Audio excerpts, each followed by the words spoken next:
Papo dos técnicos agora com o Luizinho Lopes aqui diretamente de Curitiba, diretamente aqui do Couto Pereira. Vou começar perguntando para ele aqui. Luizinho, eu queria que você fizesse a análise dos dois lances capitais da partida. O primeiro pênalti que não foi dado para o Vila no primeiro tempo e o segundo pênalti que foi dado para o Coritiba, que acabou resultando no gol de empate. Como que você vê essa questão dos lances e da falta de critério da arbitragem, digamos assim, que você falasse um pouquinho sobre o resultado? Boa noite. Se você não tivesse perguntado sobre a arbitragem, eu não ia falar. Já que você perguntou, eu vou responder. Primeiro, por 5 minutos eu orientando os meus atletas ali, não tinha tido nenhum contratempo, nem com o quarto árbitro, nem com bandeirinha, nem com árbitro. Poderia ter agido de uma outra maneira, me deu um cartão amarelo, aí aquilo ali começa a florar, né, trazer problema onde não tem. Se eu pelo menos tivesse sido mal educado, se eu tivesse respondido de maneira irritada, tudo bem, mas de maneira natural me surpreendi, fiquei extremamente contrariado, mas enfim, isso aí não vai fazer a diferença para a arbitragem. Com relação aos lances, o do Coritiba foi visto pelo árbitro, né? A decisão do árbitro é soberana, e o nosso não foi visto pelo árbitro. Eu acho que a mesma situação e dois critérios diferentes. E nós fomos penalizados sim. Ali seria uma oportunidade de fazer o segundo gol. Enfim, eu acho que não foi justo. Eu acho que assim, o árbitro deveria ter ido olhar pelas imagens que eu vi ali, não foi usado o mesmo critério. Não digo que o pênalti do Coritiba não foi, não é disso que eu estou falando, mas o nosso, o árbitro teria que ter dado a posição dele indo olhar na TV. Não foi chamado também, né, Luizinho? A arbitragem como um todo, né? Mas o árbitro ele é soberano, né? O árbitro ele é soberano.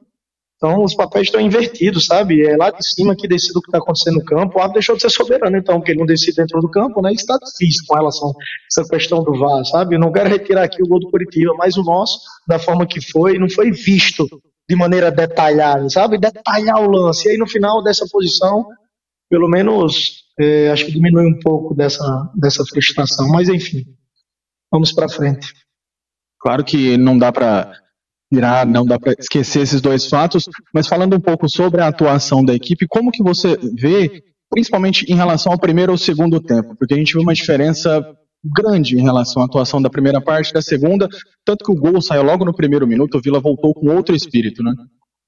Na verdade, eu acho que de uma maneira geral, taticamente, falando de estratégia, de comportamento, eu acho que nós tivemos mais oportunidades, né, de determinar a partida do que o Coritiba. Nós marcamos muito bem pela frente, criamos muitas transições de superioridade numérica, fizemos algumas jogadas muito bem elaboradas, mostrando uma ideia por trás do acontecimento. Quando a bola não entra, ela não vira uma verdade. Nós fizemos uma triangulação espetacular pelos lados do campo, atacamos a bola numa bola rápida, né, e o Juan chegou para fazer o gol ali, se aquela bola entra, né, ia ter uma outra conotação. A análise com relação ao nosso jogo, não só essa, como outras oportunidades que nós tivemos. Eu acho que até os 40 minutos do segundo tempo, eu acho que a nossa equipe foi uma equipe mais consciente, mais organizada, sabe, uma equipe sabedora do que estava fazendo dentro do campo. A partir dos 40, assim, a gente mudou um pouquinho da estratégia, baixou um pouquinho para preencher mais os primeiros, começaram a colocar jogadores altos, né. Damião ia fazer uma presença forte na área ali, e aí começaram a cruzar muito, a gente deu os lados, começaram a cruzar, começou a ter bolas na área, a gente estava se virando bem, tirando muitas bolas, e aí no final a bola bateu na mão, infelizmente, enfim, mas agradecer um pouco, mereceu muito, e reconhecer o trabalho da diretoria, o trabalho da comissão, o trabalho dos atletas, com relação à performance, competitividade, a gente vem em plena evolução, focar na evolução com relação ao trabalho, que aí a gente vai conquistar boas vitórias durante a competição.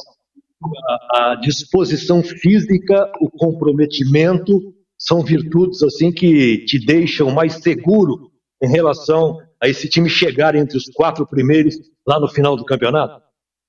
Como eu falei, assim, agradecer um pouco para merecer muito, né? E uma frustração por ter sofrido gol no final. A gente tinha uma oportunidade também de ter sido revisado o lance de uma penalidade que poderia ser o nosso favor, então acho que foram 2 pesos e 2 medidas. Mas valorizar a entrega, valorizar o trabalho, a semana, né, o nível de comprometimento, o ambiente. E nós sabemos que nós não vamos ganhar todos os jogos, né? Tem 3 resultados aí, vitórias, empate, derrotas, mas o trabalho está sendo bem feito, existe uma unidade interna, diária, e claro, é semana a semana, é jogo a jogo, né? Trabalhar, viver um dia de cada vez, uma semana de cada vez, um jogo de cada vez, E trabalhando dessa maneira, se a gente conseguir manter esse nível de profissionalismo, esse nível de entrega, a gente vai competir bastante dentro da competição. É isso que a gente pode assegurar. Sim, boa noite. Vocês já sabiam que ia ser um jogo muito difícil aqui contra o Coritiba, e vocês têm outro jogo difícil contra o Amazonas, uma viagem longa. Você acha que depois da partida que a sua equipe fez hoje, vocês vão mais motivados para buscar essa primeira vitória fora de casa na competição? Olha, a Série B é uma maratona, né? Você tem que ser muito forte mentalmente, questão comportamental. Tanto é que você falou, um próximo jogo difícil. Todos os jogos são difíceis, né? Uma competição extremamente competitiva. É focar no dia a dia, focar na semana, focar no trabalho. Mas vamos respirar aí um dia, até porque é o maior espaço de tempo que nós vamos ter dos últimos jogos. Então, dar uma respirada e retomar com uma semana aberta, a semana que todos esperam, né? Com relação a você ter um micro completo para trabalhar. E assim, a gente tem adotado uma metodologia diária, né? Uma filosofia de viver um dia de cada vez e entregar tudo em todo santo dia, né? Essa é a nossa busca incessante.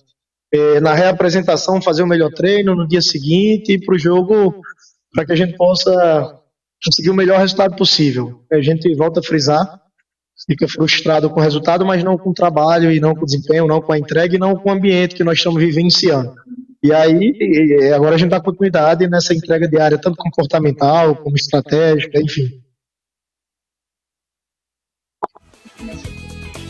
Aí, Paulo Francisco, treinador Luizinho Lopes, falando com exclusividade aqui na Band News FM, nas Feras do Esporte, única emissora goiana aqui em Curitiba, para cobrir essa partida, esse empate do Vila Nova no Couto Pereira. Papo dos técnicos em nome de Vedacil de Goiás.